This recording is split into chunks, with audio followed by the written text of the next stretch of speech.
Hi, a very good afternoon, everyone, and welcome back to room 503. And my name is Derek from Simeo RELC. So, on this last session of this presentation, we are here. I have here with me. I just want to introduce one by one right now. We have Dr. Natalie Fong, Mr. Parco Wong. We have Miss Alice Yao, and last, of course, we have Mr. Locky Law. The four presenters we have are from University of Hong Kong. So at this juncture, we would like to have them on board to present their presentation entitled "An Investigation of Students' Perceptions of Learning Transfer of Academic English Literacy." Yeah. So over to you, Natalie. Thank you.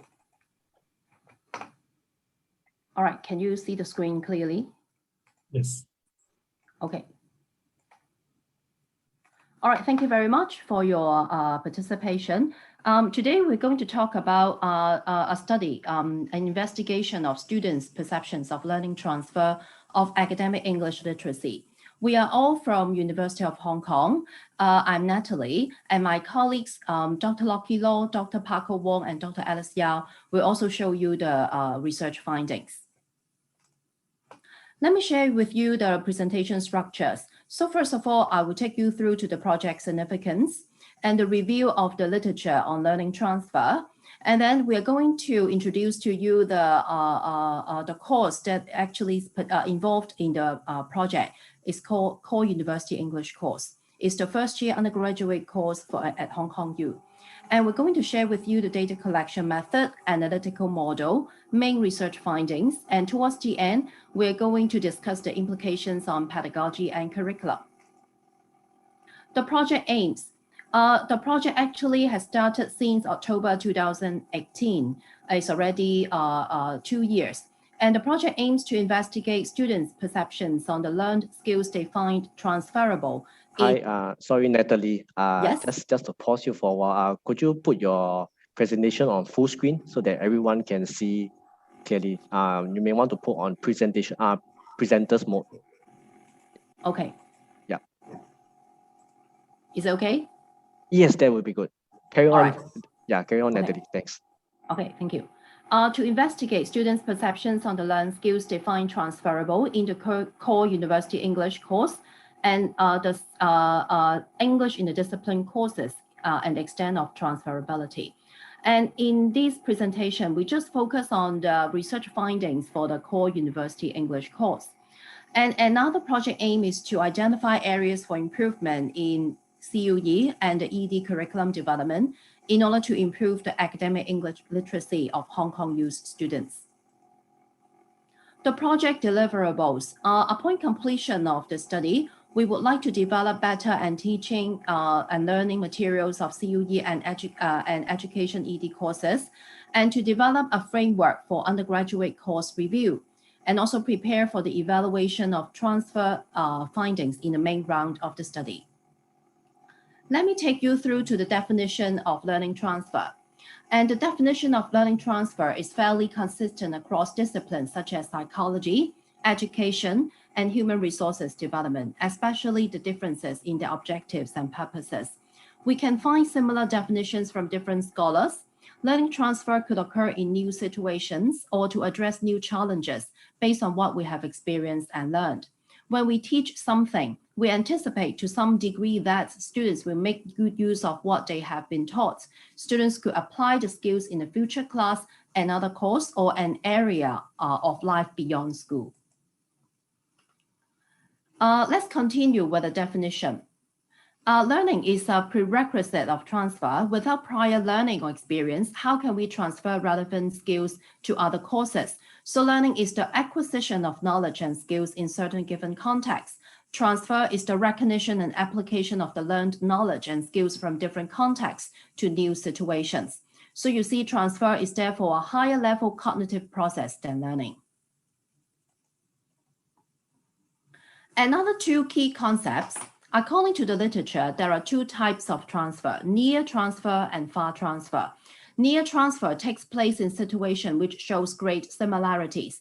For example, students could apply the academic writing literacy skills they have learned from our EAP course to courses which require them to do academic writing. and the writing context are very similar. File transfer takes place when situations are different. For example, how students refine the learned skills and apply them into out-of-class situation, workplace, or professional context. You may ask, what constitutes transfer? Taking the context of reading for writing connections from Alan Havila as an example, transfer will be taken place when there is a space between what we teach and how students use what we are going to teach. Such space between must be filled to sustain reading, writing connections. So in a transfer-oriented framework, teachers generate conditions that enable the transfer of data between the two skills and within the applications of the skills. How do we sustain transfer in the EAP instruction? We could help students acquire reading, writing skill that could apply or transfer to future source-based writing context.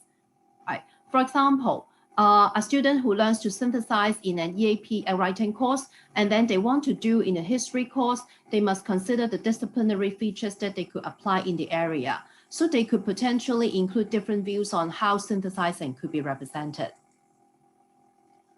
Okay, what can teachers do to promote transfer in classroom?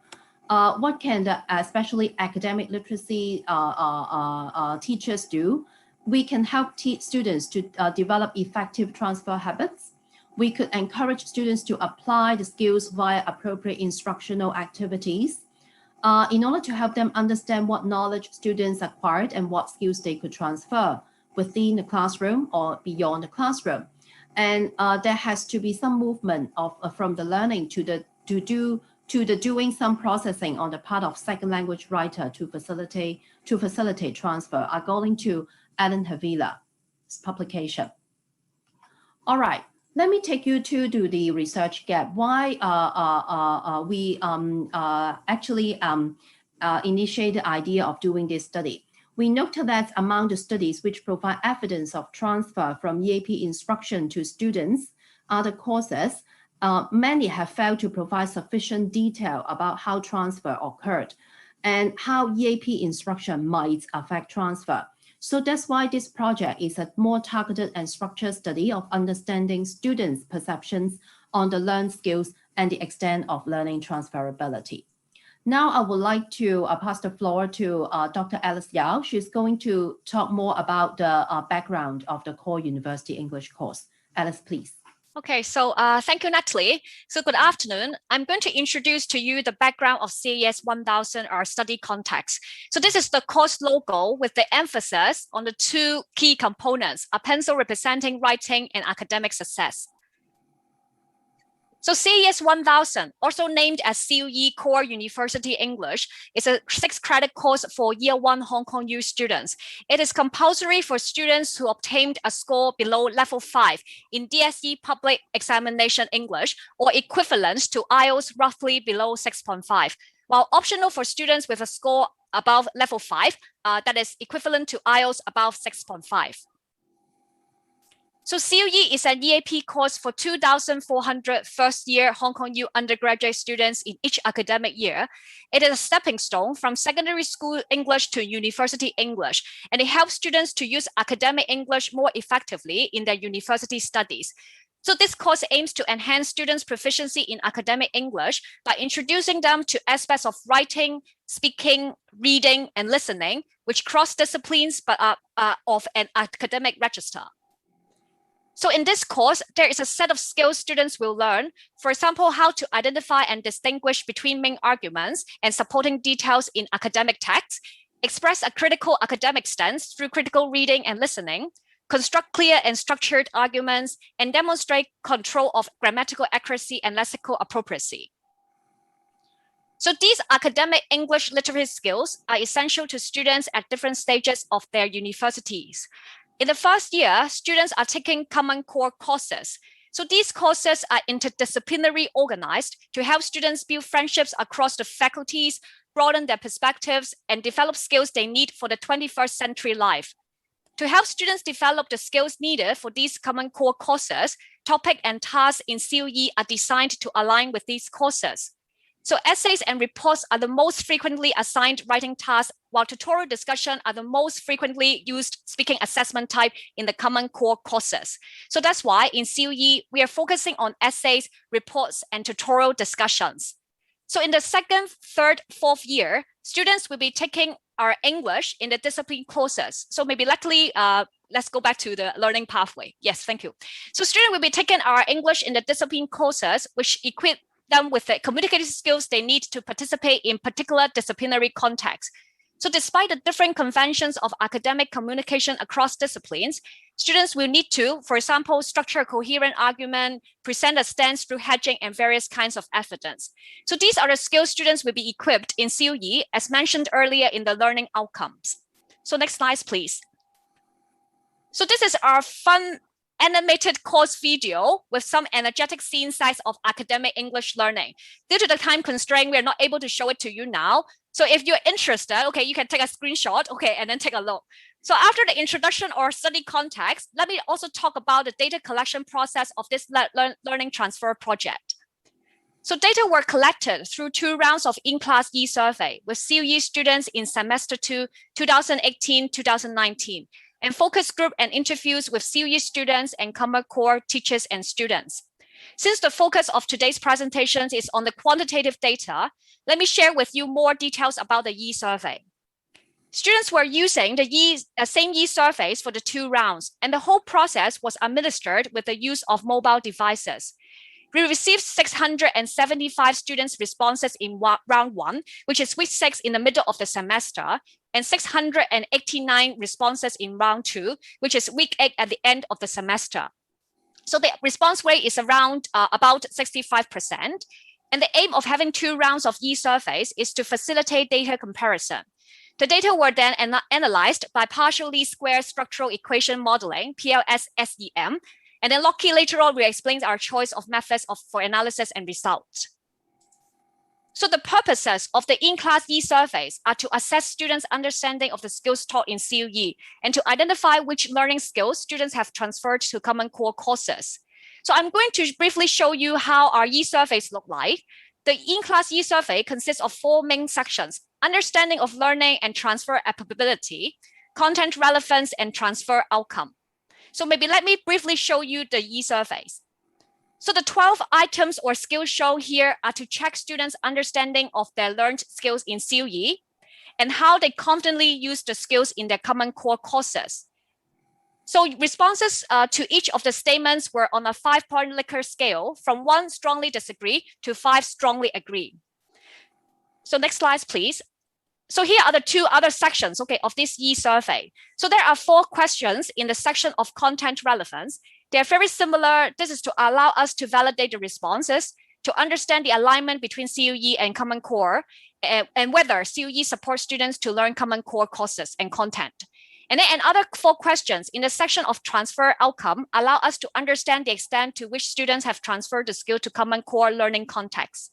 And now Locky is going to explain how these 4 constructs are measured and assessed using the PLS-SEM approach. So Locky, please. Thank you, Alice. So basically what you're looking at here, main bubbles. So you have content relevance on the far right, and then pointing upwards to understanding learning on top. At the bottom, you have transfer or applicability, and then on the left side, you have transfer outcome. So these 4 constructs are interrelated to one another. And the questionnaires that Alice has just shown you are basically where we collect all these scores. And so each of these items in the constructs will be collected, and then they will be using multiple regression and PLS-SEM, and then we come up with the numbers. So if you look at the red bubbles, you can see the R-square showing, for example, the one on the top, understanding learning, you have 0.552, which means that about 55% of the variance are explained, which means that they are very, very high. And what these R-squares results all showed us is that the content relevance, which is the bubble on the far right, the green one, it's the main key latent variable that affects the overall results and the intercorrelations between the constructs. Thank you. So next slide, please.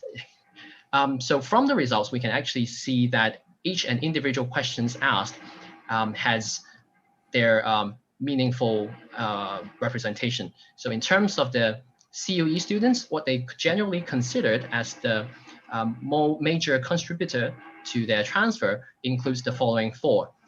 For example, we have interpret arguments discussed in academic sources accurately, evaluate criticality of the written work, use appropriate grammar and vocabulary to maintain an academic style or tone in writing.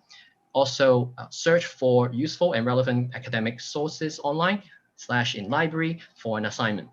So all these four questions points towards the fact that the reading and writing connection is very strong. And so what we did is we went to interview our students through focus group and also written reflection. And for example, here is one of the comments that came up from the student. So this particular student said that her teacher taught us how to read the readings because before doing the essays, we have to read a lot and also do a lot of research. So the student found that readings and how they can read in a very efficient way, so that she thinks that reading materials and also writing skills are really useful for their Common Core courses. Okay. So now I'll pass the floor back to Parco, who will explain to you the reading-writing connection. Thank you. Okay, right. Next slide, please, Natalie. Okay, now to raise student awareness of learning transfer, teachers are constantly reminded to emphasize the interrelationship between CAES 1000 and Common Core courses. Previous research shows that most students tend to have serious problems in source-based writing. Students are not able to transfer what they read to their own writing. This leads to a lot of writing problems. So now, to solve this, we produce a reading for writing component to satisfy the academic needs of students in other university courses, that is the Common Core courses. There are 3 steps altogether. Next slide. Okay, so now first, we highlight the critical role of reading. We ask students to recall, to describe, and explain the reading problems they have. We try to tell students that academic reading is very crucial, very critical, and this is the key to academic success. Next. Then we invite students to explain to us how they read or how they extract information from a text. We also recommend 3 critical reading strategies to students based on the research findings of Havela 2019. Next. So now the 3 critical reading strategies include the first one, mining. So this is about how to read with a clear purpose in mind and how we can locate relevant information efficiently. Next. And then for approach number 2 is writerly reading. It is about how we achieve quick reading through making prediction or anticipation, and how readers take up the persona of a writer. And then approach 3, it is about modeling. So it's about how we should do, it's about what we should do and what we should not do. It is also about expectation, that is how a writer matches the expectations of readers or the academic conventions. Next. So now the last step is in-class writing practices. Students apply all the reading strategies they have learned into their writing practices. Here we focus on summary writing. Next. And in week 12, that is the end of the semester, students are given a chance to talk very, very explicitly about how they can transfer the reading for writing skills of this EAP course to other Common Core courses. This is to ensure that students are fully aware of the learning transfer, this very important pedagogical goal. So now, this pilot study of learning transfer in CAES 1000 was completed, and the main round is in progress. We're going to conduct a questionnaire survey and run some focus group interviews. At the moment, we are producing a learning transfer video. We hope that when this project is over, we will have a clear idea about the effectiveness and impact of learning transfer happening in our CAES 1000 course, and how we can further strengthen the learning transfer experience of our students. Now, if you want to know more about learning transfer and the mechanism we have used to measure learning transfer, that is the model explained by Locky, you can read the paper published by Dr. Locky Law and Dr. Natalie Fong. You can also refer to the references on the left. And this is also the end of this presentation. We hope you like this, and thank you very much.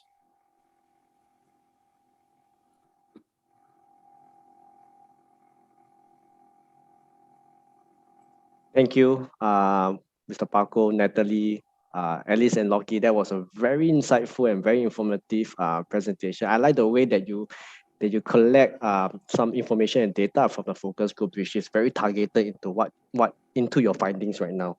While we are waiting for our audience to post their questions onto the conferencing platform, I do have one question. In fact, yeah, just one or two questions, but just one thing that what kind of strategies can the teachers do, or what kind of strategies can they use to help students to develop the learning transfer habits? Maybe I just want to pass this question to Natalie, if you could. Okay, thank you very much. Thanks for your question. Actually, we are going to actually train teachers to introduce the learning transfer concept to their students. And some of the teachers provided us with lots of a good practice and good strategies to promote learning transfer. They will ask students to actually take an assignment, all right, their faculty assignment back to the English class, and to share with the whole class how they could apply the learned academic literacy skills into their faculty assignment. So that's one of the very good strategies to enable students to explicitly articulate how they transfer the skills into other learning areas. Okay, is there any learning tools that you have conducted for the students on this? We have, as Parco said, we developed some in-class discussion, verbal discussion, and also written exercise.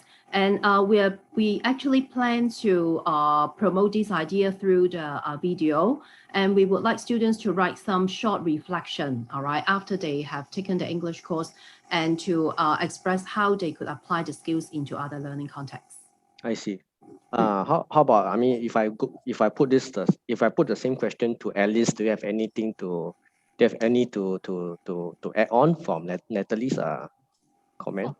So I think later on, that is because we have already received both teachers and students' responses. So as Natalie said, in the summer break, okay, we are going to develop more resources in order to make this transfer more explicitly discussed in class. So that's why for the audience, okay, you can look forward to the materials that we are going to develop later. Yes. I see. Okay, that's a good one. Second question I have, maybe Parco could help me to answer this. What are the factors that affect the transfer of skills from reading to writing, as what you shared briefly, as what you shared in details earlier on? The factors. The factors. Is there any challenges that you? Is there any challenge that's encountering from the students that is probably affecting the ability of skills from reading to writing? Is there any? I mean, if you have come across that. I guess the most important thing is the vocabulary level, because when we ask students what kinds of reading difficulties they have, most of them said that they do not have the particular set of vocabulary items they know or they need. So if they don't even have the vocabulary, it affects their understanding, it affects their comprehension. So it directly affects their writing. So honestly, we teach them all the skills, but if they don't have the vocabulary, then they may not be able to apply the skills they learned very effectively in their writing. So we need to do two things, the reading for writing strategies. At the same time, we try to strengthen students' grammar and vocabulary in the course. So that we hope that in the end, they have the vocabulary, they have the grammar, and then they know all the skills, and then they can put everything together. And then we hope that they can see the effects of learning transfer. Yeah, okay. Thanks, Parco. If I put the same question to Locky, do you have anything to add on? Well, actually, there's a very important part of learning transfer is that students themselves will have to practice that at their own time, whether it's in class or outside of class.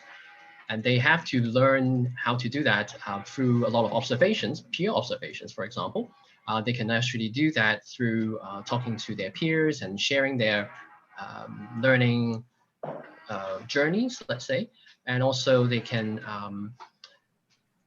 kind of, if they want, they can think out of the box and challenge themselves into applying various knowledge that they learn from class to even challenges that is maybe at work. So not in the same context, so to speak. And I hope that's a good addition to the discussion. I see. Thank you, Locky. Thank So you. I just thought maybe all these skills they are transferable and they are progressive towards their development growth. Whether I mean what they learn in school, it can be applied to the workplace as they probably step into the society to work. You see, for students on the future. All right. So we don't have any questions from the audience. Perhaps is there any last takeaway from the four of you to our audience? Is there anything that you want to add on? Maybe I start with Dr. Natalie. I think learning transfer is a very good concept. I have learned it a few years ago from the external examiner, Professor Alan Havela. I think this concept should be widely and extensively or globally advertised and promoted. So whatever, no matter it's academic English literacy skills or whatever the skills, students should learn how to transfer those skills into other learning contexts. And from teachers' perspective, they should also encourage students to think more about this area in their learning. Yeah. I see. How about Parco? Is there any takeaway for the audience today? I guess for learning transfer to occur, students should know the importance of it. So recently we are producing a video. We invited previous CAES 1000 students to talk to us, and then we are producing a video so that they can share how CAES 1000 can help them to transfer the writing skills, the English skills from the course to the faculty courses, to their common core courses. So hopefully after the summer, the videos is ready, and then it can be shared to everyone. Definitely looking forward to that. How about Alice?